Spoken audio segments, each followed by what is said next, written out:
Olá, queridas irmãs, queridos irmãos, começamos mais um programa O Espírito da Letra, analisando a obra Sexo e Destino, escrita pelo Espírito André Luiz, através do médium Francisco Cândido Xavier, na segunda parte do livro, e do Valdo Vieira, na primeira parte. Nós já estamos penetrando na elevação.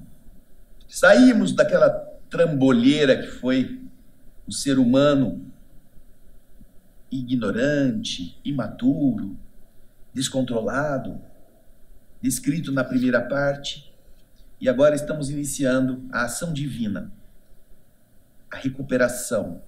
A segunda parte do livro nos traz esse conteúdo, e você vai se encantar com tudo isso. Por isso que eu falava lá, olha, não fique com raiva, não guarde mágoa das personagens, não fique indignado, indignada com a conduta. Não.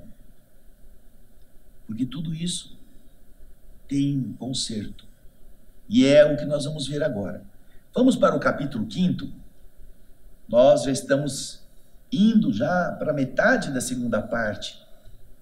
Vamos ver agora como as coisas vão se desenrolando com as consequências para cada um.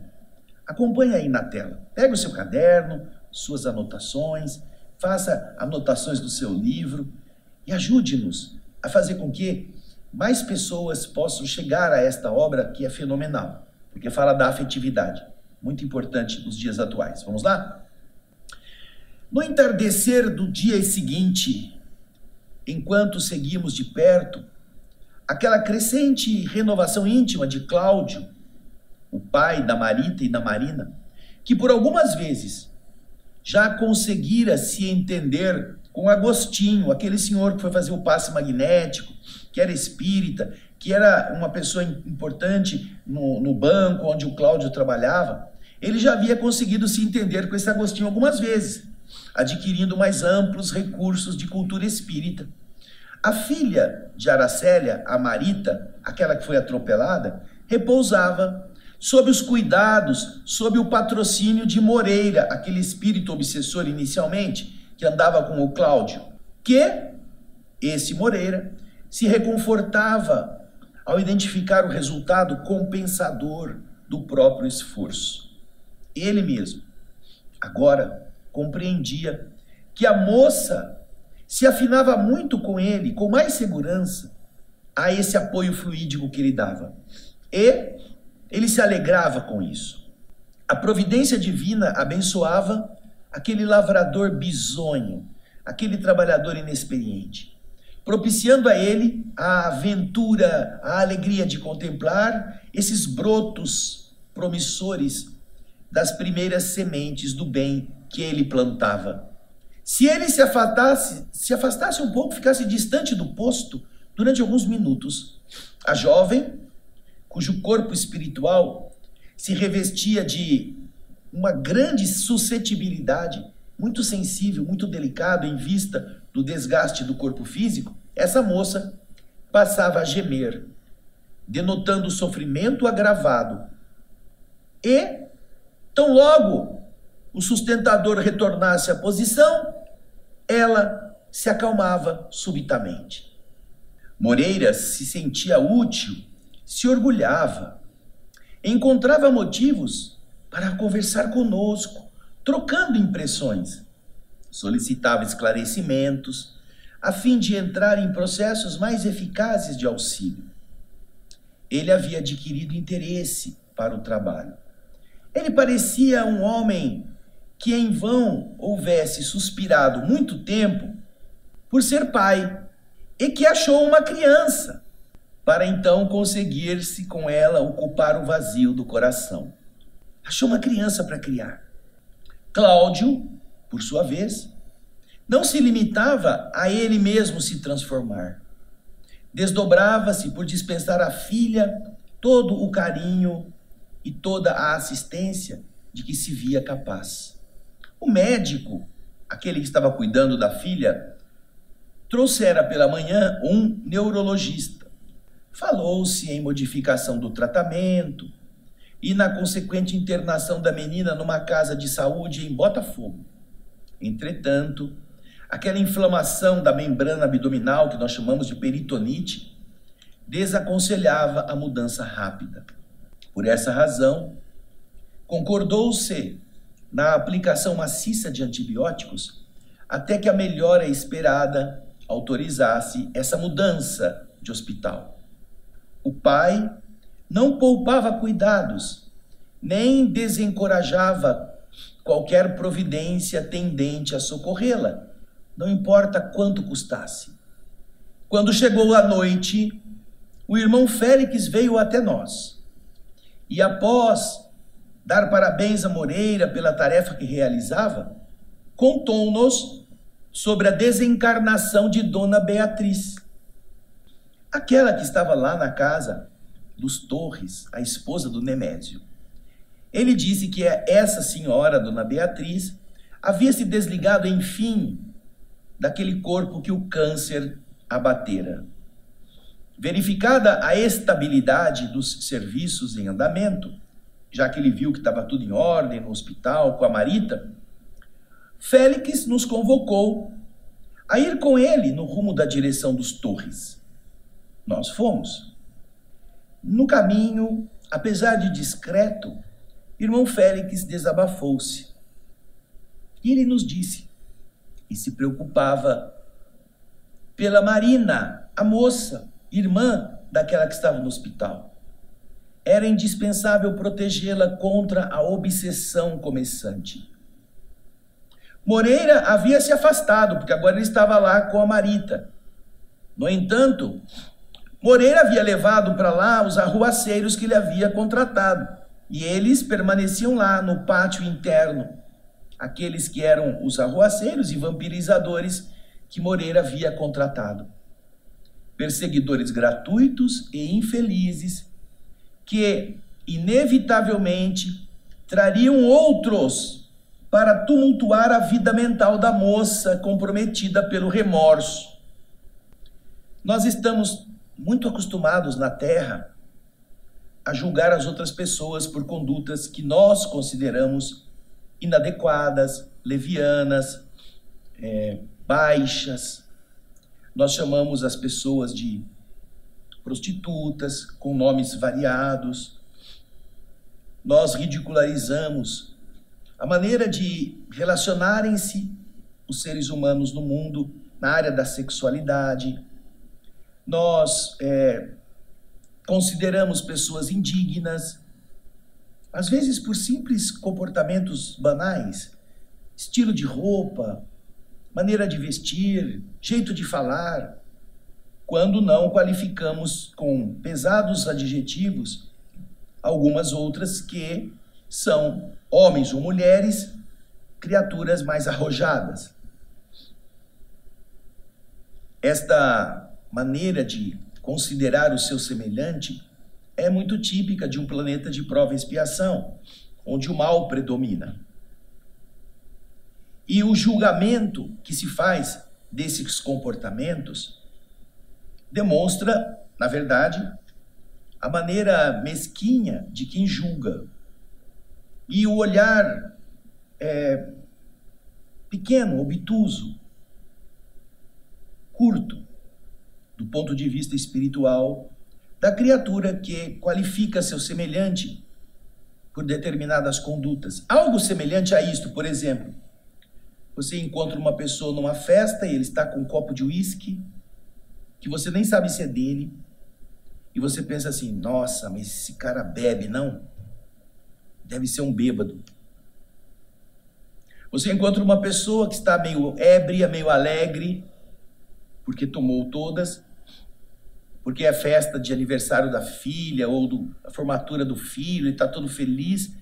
E a partir daquele momento você fala, esse cara é um beberrão, esse cara é um indivíduo que toma tudo e mais um pouco, é um pinguço. Pô, fulano é o maior pinguço, pau d'água. Nossa maneira de depreciar o ser humano é quase uma regra geral. E se alguém fala assim, não é desse jeito. Ah, que você não viu o que eu vi, que você não... Ah, não me engana, essa pessoa não me engana. Já notaram como a gente tem essa tendência? e que isso revela não se o fato realmente é verdade, mas como nós somos, quem nós somos, que maneira maliciosa de ver tudo, o que demonstra a nossa inferioridade. E isso nós vamos ver agora o próprio André Luiz confessando. O irmão Félix estava preocupado com a possibilidade da Marina entrar num estado de obsessão. Nós vimos isso. Por causa da sua vida mental comprometida pelo remorso. Veja aí agora, olha, os termos, as palavras e o tom de voz do irmão Félix acentuavam nele a sua grandeza de alma. Ele não via na filha de Dona Márcia, a Marina, aquela jovem corrompida que nós mesmos, André fala ele e o amigo dele, o Neves, né? Que nós mesmos, em alegações destituídas de qualquer malícia, não hesitávamos em enquadrar nas linhas da prostituição. Aquela sirigaita que dorme com o pai e dorme com o filho, que não tem vergonha na cara, que pega o dinheiro do velho e depois seduz o mais jovem, que tirou um menino do amor da irmã, que gostava dele. Nós não hesitaríamos em enquadrar a moça nas linhas da prostituição. E o irmão Félix não lhe conferia certificado de aviltamento, de desonra, nas ideias ocultas, nos pensamentos mais íntimos. Ele não fazia isso. Ele se referia a Marina como quem menciona uma terra nobre que o desleixo do cultivador entregou à serpente. No conceito do irmão Félix, Marina era uma filha de Deus, credora de veneração e ternura, confiava nela e esperaria o futuro. Veja a diferença. Veja como um espírito elevado, que talvez em vidas passadas ou nas suas experiências pregressas já também andou pelos trilhos espinhosos da promiscuidade sexual, afetiva, e que venceu isto, superou a sua própria fragilidade e agora entende aquele que falha, entende a tendência do espírito menos avançado, entende os nozinhos que estão no afeto desregrado das pessoas que estão passando por experiências confusas. E ao invés de considerar essas criaturas indecentes, indignas, olha como ele se refere a ela. Marina, na conceituação dele, era uma filha de Deus, credora de veneração e ternura, confiava nela. E isso você vê a visão superior do espírito. Aí André Luiz continua. Antes, porém, que as circunstâncias me exigissem algum pronunciamento, nós chegamos na moradia da família que a morte havia visitado. Entramos atentos. Lustres providos de luz intensa mostravam a reduzida assembleia que se habilitava ao velório. Poucas pessoas. Aqui e ali, frases convencionais, atiradas sem maior sentimento aos ouvidos do esposo e do filho da senhora desencarnada. Nemésio e Gilberto, o esposo e o filho, não entremostravam grande pesar nas fisionomias cansadas e impassíveis, insensíveis. A doença prolongada dentro de casa estragara-lhes a resistência para que eles pudessem ali ficar representando peças sociais, mesmo singelas. Ai, que porque ela foi? Ai, meu Deus! Ai, eu não estou preparada para isto. Não, já estavam cansados, diz André, amarrotados pelas vigílias consecutivas, não ocultavam a própria desopressão, o próprio alívio. Referiam-se à morta na condição de um viajante atormentado, que já há muito tempo deveria ter ancorado no porto do extremo refrigério, no profundo alívio, referindo-se à senhora que estava agora do outro lado da vida, o marido e o filho cansados de vê-la sofrendo. André Luiz continua dizendo que aquele corpo, o invólucro abandonado por aquela alma boa e veneranda, honrada, recolhia atenções especiais para apresentar-se no túmulo do luxo, ao passo que ela mesma, inconsciente, se abrigava nos braços de irmã afetuosa, sob o olhar comovido de Neves e de outros familiares em carinhoso desvelo. Nós temos um slide do projeto Imagem que mostra esta cena, em que o corpo está lá no caixão bem ajeitado, um caixão de lindo aspecto, enquanto ela, como espírito, está recolhida nos braços de entidades amorosas que ali estavam para recolhê-la neste processo de transformação da matéria, como vocês estão vendo aí. As pessoas em volta do caixão, ali estão de preto os que fazem parte do pequeno grupo, os que foram ali, e você está vendo algumas entidades transparentes, que nós vamos ver mais adiante nesse mesmo capítulo, fazendo o contraponto disto que ainda não estamos comentando. André Luiz está ali de bigodinho, lá na ponta do caixão, observando e contando para nós esses detalhes. O irmão Félix, assumindo o comando, deu instruções. Beatriz, que havia se preparado trabalhosamente para aquele momento, por ter passado por todo este processo de desligamento doloroso, seria conduzida com rapidez à organização socorrista do plano espiritual no próprio Rio de Janeiro, até que ela restaurasse as suas forças para poder seguir viagem. Tudo harmonia nas disposições traçadas. Entretanto, quando o triste retrato físico de Dona Beatriz foi trazido ao estrado de repouso, que ali estava improvisado, quando o corpo dela foi colocado ali, porque antigamente as pessoas eram veladas nas suas casas, né? Eis que Marina apareceu em choro de arrependimento. Ali está, meio aloirada, nas mãos de Gilberto, o rapaz, sob os cuidados de Nemésio, o seu outro amante, chorando, com um lenço na mão.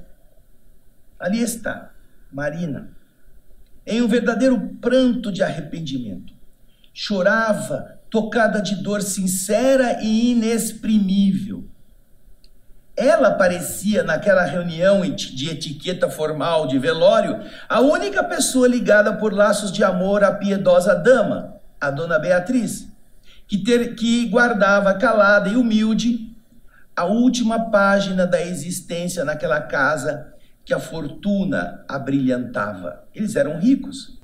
Parecia que ela era a única que gostava daquela que havia morrido. Ao olhar aquele corpo imóvel, Marina caiu de joelhos em lágrimas abundantes. No fundo, invejou Dona Beatriz, cujo sorriso de complacência, benevolência, ali se estampava sereno no cadáver, qual se estivesse satisfeita por deixar Marina no lugar que ela havia ocupado durante tantos anos, ao pé de um esposo que sempre a enganara, Nemésio. Dona Beatriz sabia que o marido não era fiel há muito tempo, e agora parecia que ela estava feliz de ir embora e deixar Marina agora para se candidatar ao posto de esposa enganada. E então Marina, vendo essa cena, André Luiz nos faz aqui a demonstração do que ela dizia. Ah, Dona Beatriz, Dona Beatriz. As palavras soluçadas escapavam daquele peito juvenil, como se quisessem traçar uma longa confissão. Aproximamo-nos da moça, no propósito de ajudá-la. Entretanto, irmão Félix considerou que o desabafo lhe faria bem. Marina, cansada de insônia e desgastada pela ação dos obsessores, que lhe esgotavam as forças, sentia medo. Ali está Marina, e ali estão os obsessores que a acusam. Já que agora ela sabe dos equívocos, está arrependida, seja com a irmã, seja com a Dona Beatriz, agora os espíritos se aproveitam dessa falta de defesa mental para atuarem sobre Marina. Eles desgastavam suas energias. São estes seres fantasmagóricos, meio em bege, meio em marrom, que se aproximam e sugam as energias dela. E ela sentia medo. Ela contemplava o envoltório desencarnado de Dona Beatriz através das lágrimas, refletindo nos segredos da morte e nos problemas da vida. E inquieta ela pensava que se a alma sobrevivia mesmo ao corpo, por certo que a senhora Torres, ou Dona Beatriz, iria ver Marina agora, sem o mínimo disfarce. Dona Beatriz saberia que ela, Marina, fora ali não a enfermeira espontânea, e sim a mulher que dominava o seu marido e o esposo, não, e o filho. Dominava, era a sedutora do Nemésio e do Gilberto. Agora Beatriz saberia. Então, com medo, rogava a Dona Beatriz que tivesse entendimento e que a perdoasse. E ela pensava, que será? Que aquela boca silenciosa para ela, se pudesse falar, depois de examinar a verdade, o que será que diria? Ela está conjecturando, vendo o cadáver e imaginando o que Dona Beatriz falaria depois de descobrir todos os fatos. Porém, Dona Beatriz, naquele instante conduzida ao refazimento, permanecia inacessível a essas complicações da sociedade terrestre. E em lugar dela, em lugar de ser Dona Beatriz, era o próprio remorso de Marina que se elevava, que se levantava na sua própria imaginação, acusando. A mágoa da jovem provocava simpatia nos presentes. Aquele estado de tristeza, de choro, de perda. Todos os que estavam ali encarnados olhavam para aquela moça e diziam, nossa, como ela gostava daquela senhora que morreu, que ela cuidou tanto. E isso provocava simpatia nos presentes e despertava, tanto em Nemésio quanto em Gilberto, novos motivos de atração. Diante do choro comovente, os dois olhavam para ela enternecidos, exprimindo reconhecimento nos olhos, cada qual desejando nela a companheira ideal para casamento próximo, sem a menor suspeita quanto às convicções um do outro.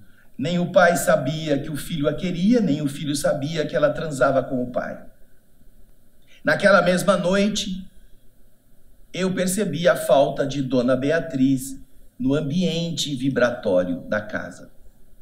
André está dizendo, o afastamento da filha de Neves com a desencarnação e, obviamente, dos amigos espirituais que estavam ali ao lado dela frequentando a companhia, quando ela se afastou em direção àquele ambiente no Rio de Janeiro onde ela se refaria, esse afastamento deixou a casa, a vivenda, como uma praça desarmada de quaisquer recursos que lhe garantissem a ordem.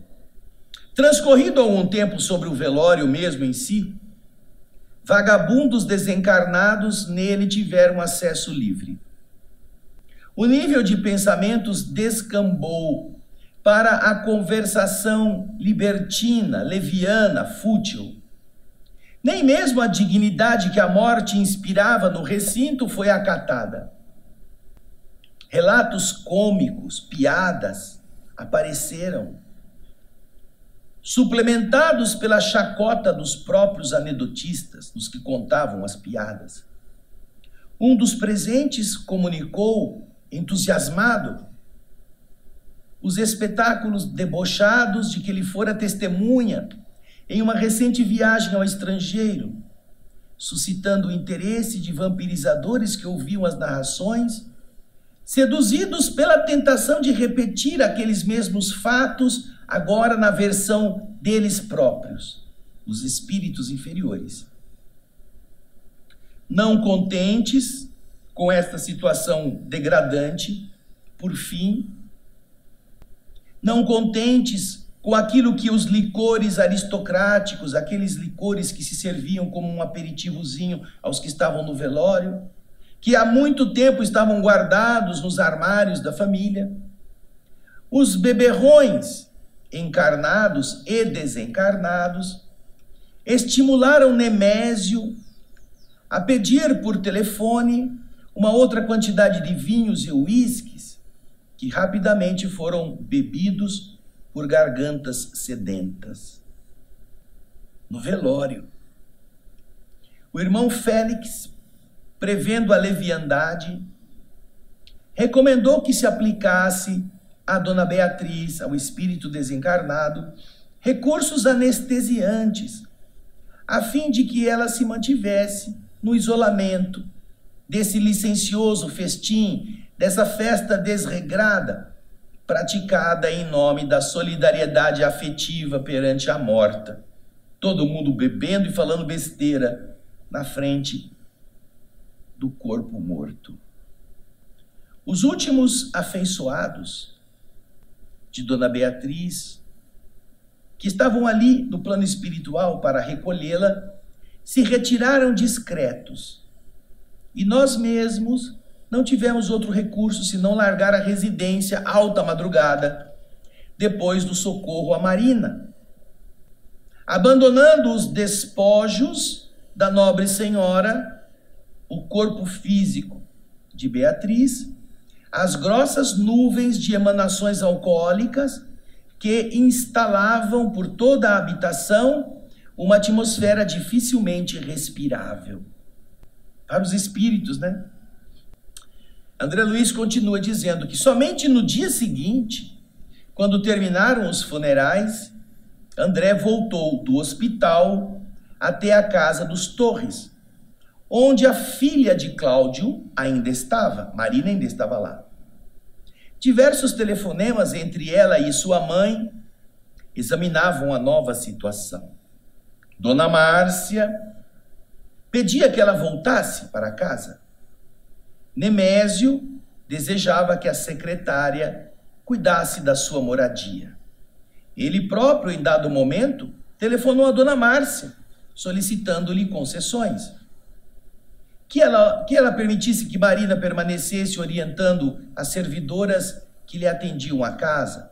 Mais algumas semanas e tudo se aclararia satisfatoriamente. Dona Márcia, a senhora Nogueira, a mãe da menina, honrada com a gentileza, não vacilava em confiar. Concordou com isso, enaltecida, lisonjeada e feliz. Em cada frase que o chefe lhe deitara de longe aos ouvidos, o chefe de Marina, pressentia aquela aliança entre Nogueiras e Torres pelo casamento entre Marina e Gilberto. Marina, entretanto, explorada nas próprias energias pelos agentes da perturbação que Moreira lhe impusera, definhava no leito. Ela voltou para a cama, estava abatida. Trancara-se no quarto. A deslealdade que ela cultivou doía-lhe. incessantemente. Diante de Dona Beatriz, culpava-se pelo desastre que arruinara Marita, sua irmã, a quem não tinha coragem de visitar ou rever. Tudo isso pesava na cabeça daquela moça.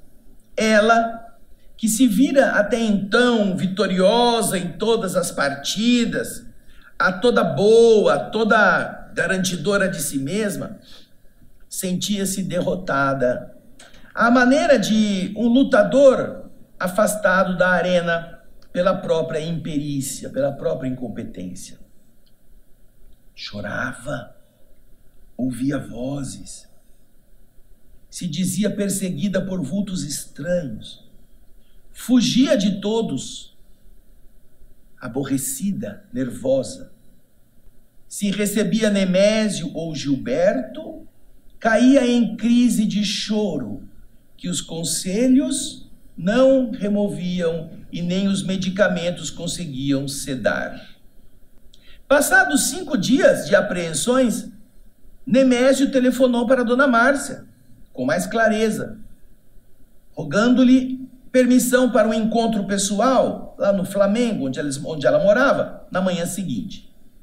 Informado de que o chefe da família Nogueira, Cláudio, não poderia afastar-se do hospital e que a Márcia estaria sozinha em casa, apesar disso, Nemésio insistiu com Dona Márcia para que ele acolhesse a visita, dizendo que Marina andava abatida, que desejava levá-la até Petrópolis, uma mudança de ares, uma renovação de paisagem.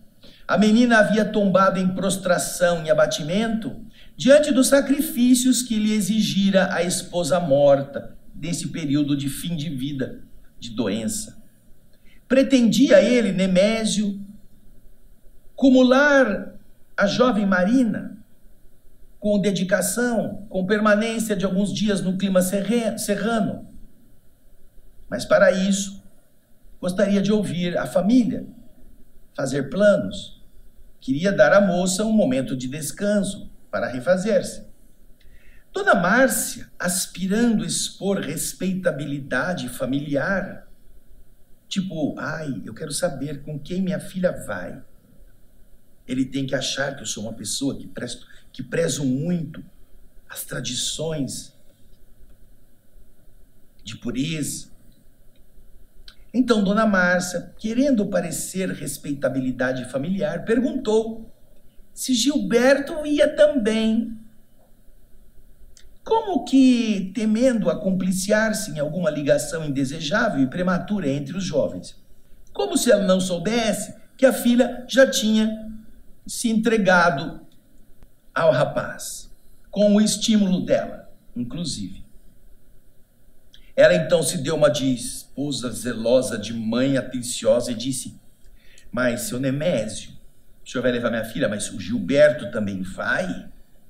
Querendo dizer, ele é novo, eles estão ali, né? Quem sabe daqui a pouco acontece alguma coisa entre eles que não é adequado.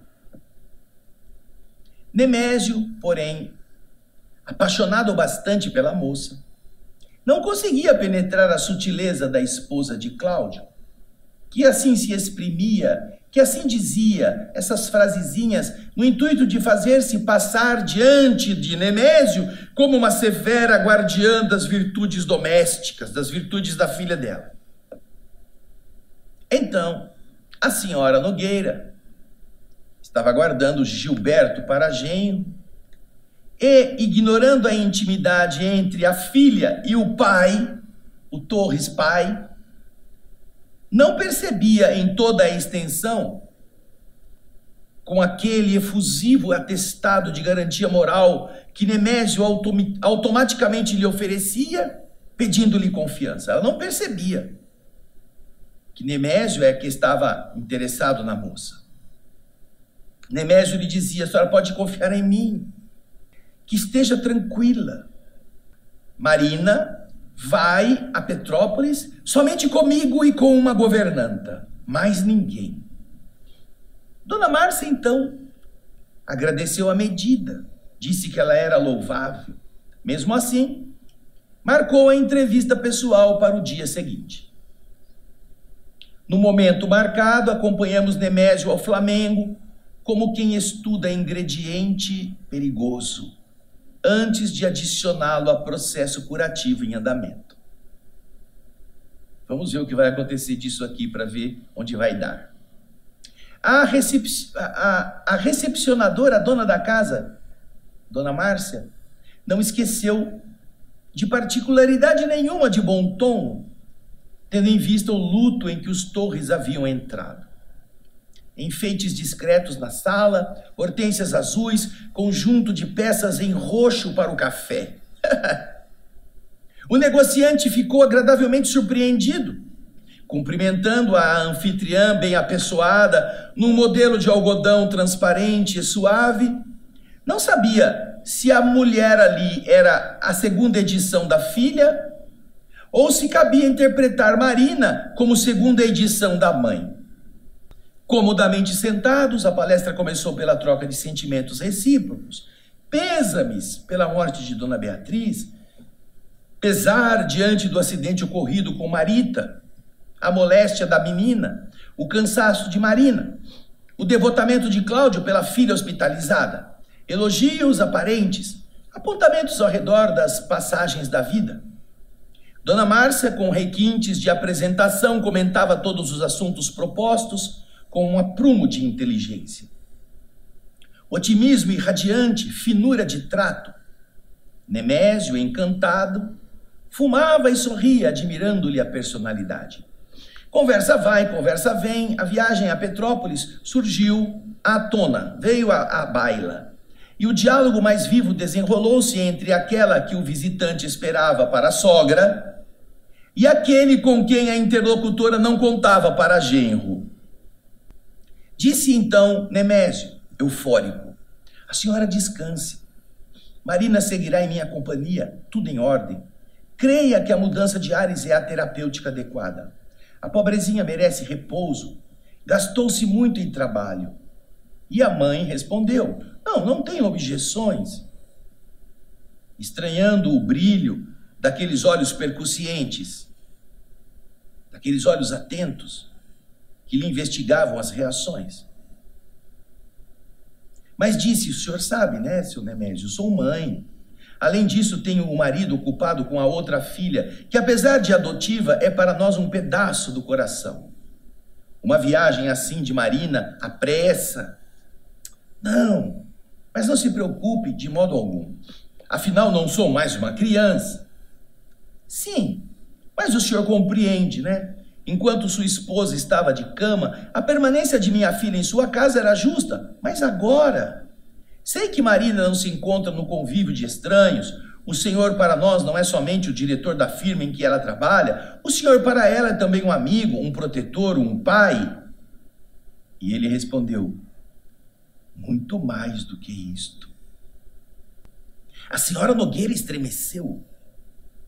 O que estava querendo dizer o Nemésio com essa afirmação diante das frases que ela havia falado intencionalmente, assim, indiretas, reticenciosas, aguardando que ele lhe fornecesse alguma esperança positiva no casamento dos próprios filhos, da filha com o Gilberto?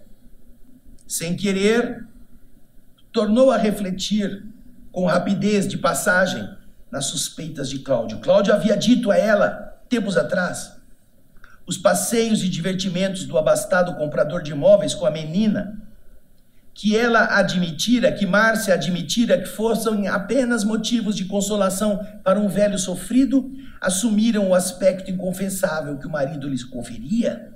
O marido desconfiava. E ela volta a ouvir a frase: muito mais do que isto.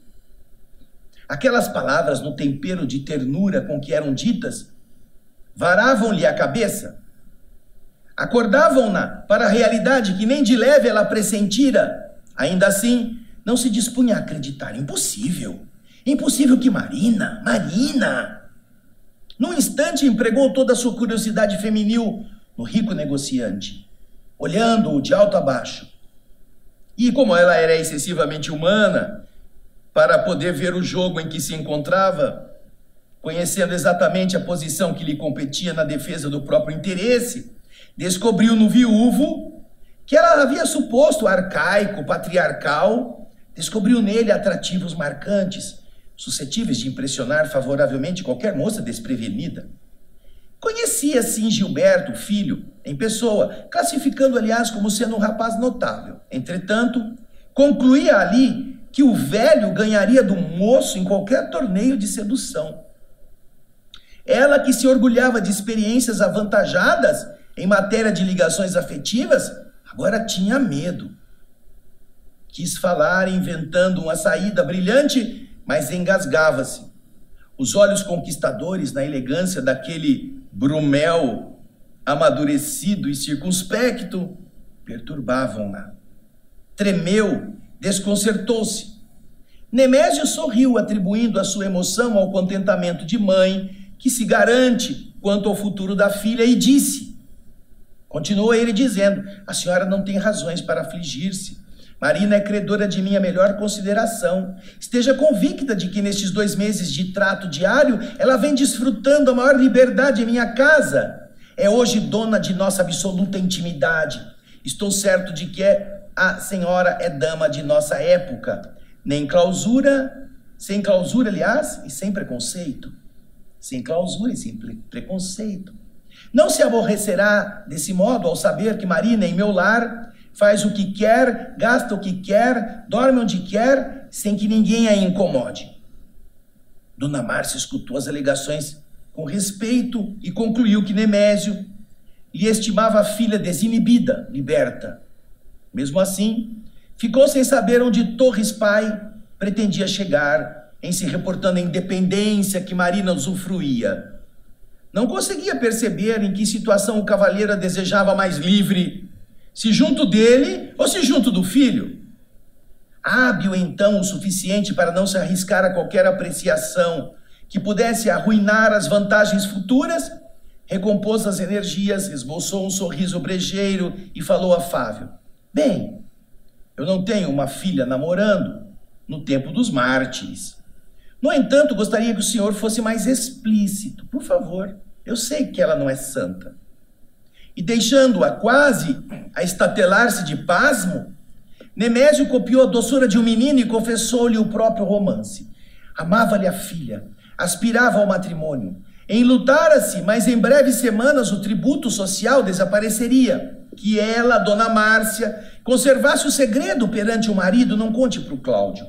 Rendera-se-lhe ao entendimento afetuoso e extravasara o coração solicitando-lhe o auxílio. Diante daqueles olhos dominados de assombro, que ele interpretava como júbilo, como alegria da mãe, relacionou parte da fortuna que ele havia amontoado, enumerou 6 dos melhores apartamentos que possuía, alugados em condições excelentes, salientou os negócios da imobiliária, cujos lucros eram satisfatoriamente compensativos. Embora manipulasse capitais alheios a juros módicos, ele era agiota para os empreendimentos de maior vulto. A senhora Nogueira sentia-se espantada, esmagada. Não sabia em que pensar, se no inusitado da situação, se na esperteza da filha. Reconhecia-se passada para trás em astúcia, atirada para trás. Em fração de segundos, imaginou a posição de Gilberto. Como estaria o rapaz, agora arrebatado à outra? Mulher experiente, conquanto, por vezes, chegasse a conclusões tardias quanto ao esposo e à filha, em matéria de inclinação e conduta, não se enganava sobre as ligações que Nemésio desejava esconder na conversação agradável. A inflexão apaixonada com que o viúvo esmaltava cada frase, no momento em que as flores no sepulcro da morta ainda não haviam murchado, dispensava para ela quaisquer circunlóquios, quaisquer indiretas. Aquele homem lhe mencionava a filha, não na expectativa do admirador ingênuo, mas sim com a certeza do amante consolidado. A que imprudências se entregar a Marina no lar dos Torres, perguntava a Dona Márcia inquieta. Se empolgara o próprio chefe, envolvendo-lhe o espírito nas teias de lamentável alucinação, que procedimento adotara perante o jovem, o Gilberto, alterando-lhe os rumos? Porém, analisando que as qualidades de Nemésio e o dinheiro, os cabedais financeiros de que se seguiam não eram, em seu conceito, um partido para desprezar, ouvia tudo com um sorriso complacente no rosto. Quando se dispunha, no entanto, a mergulhar no assunto, o telefone chamou. A campainha valeu-lhe por um desafogo, ufa. Intervalo providencial que modificava o seu pensamento, conferindo-lhe tréguas para analisar os episódios em curso. Era o médico, em um aviso confidencial. Como ela havia pedido dias antes, o médico participava a ela as pioras de Marita. Se ela desejasse ver a filha com vida, não atrasasse a visita. O pai, Cláudio, não compreendia a gravidade do problema e ainda sonhava com o reerguimento da moça. Entretanto, nele, médico, cínico, amadurecido, já não havia lugar para esperanças. Falou da peritonite, o processo renal, a desnutrição profunda, as feridas que haviam surgido das contusões. Dona Márcia agradeceu, ficou branca, a tal ponto que Nemésio se viu forçado a correr de um lado para outro a fim de ampará-la. Inteirando-se do que ocorria, Nemésio ofereceu-se para conduzi-la até o leito da filha. Explicou que usufruiria não somente a satisfação de acompanhá-la, como também aproveitaria a oportunidade para cumprimentar a jovem acidentada e levar um abraço pessoal ao pai de Marina, que considerava antecipadamente um amigo e familiar. Assustada, aflita, a senhora Nogueira aceitou e em breves instantes os dois se punham de automóvel a caminho do hospital, com as aparências de um casal elegante e feliz, rolando sobre o asfalto para uma visita de cerimônia. As coisas estão se complicando, mas cada um está assumindo o seu pedaço. Vai para o capítulo 6, hein? Vai lá, vai lendo, que você vai ficar muito surpreso. Eu espero você no nosso próximo Espírito da Letra. Obrigado pelo seu carinho, pela sua audiência. Até o próximo capítulo e muita paz.